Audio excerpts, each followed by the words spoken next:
go ahead with questions for Luka Garza. Luka, you can hear me okay? Yeah, yeah. All right. Please raise your hand if you have a question. Go ahead. Scott Docterman. Yeah, Luka. I mean, what was the physical toll like for you today in this game? Because you're going up against maybe the biggest good player there is out there in the country, but just in size. And so, what was that like to have to play as many minutes as you did going against a player like that physical?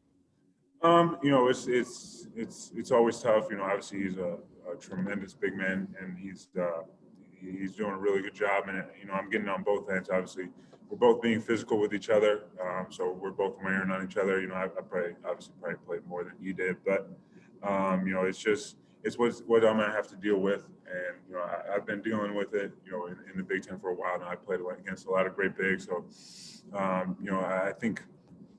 I got to do a better job on both ends. I think, dealing with that physicality. I think I kind of got my rhythm in the second half for a little stretch, and then obviously I didn't end too well. But I think it's just motivation for me personally, just to be better in the future.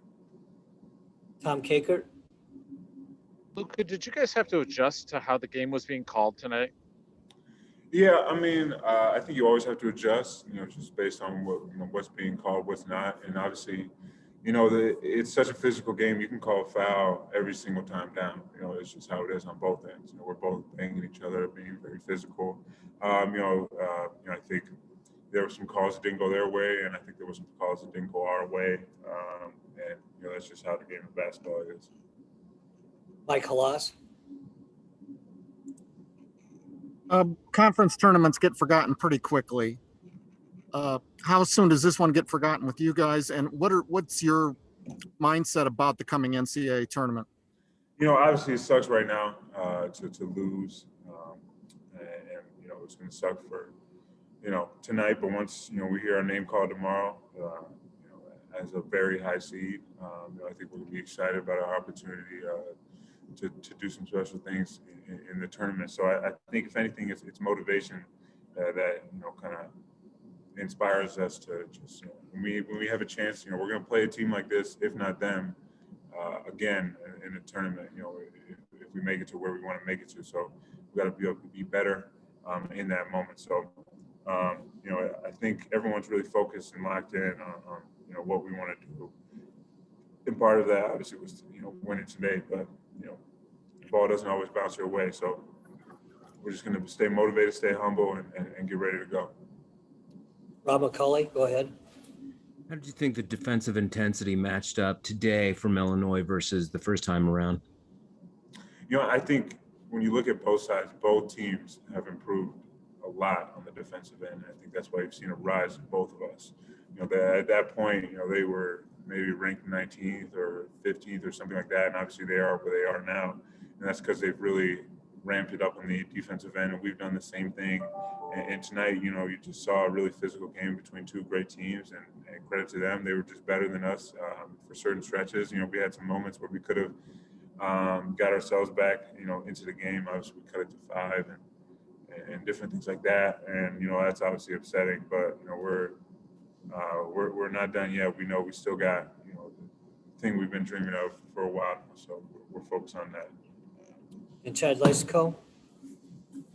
Yeah, you've played 22 straight games now against the Big Ten, and then if you count Gonzaga, that's 23 against high-level competition. You just you ready for something different, maybe for a game or two here?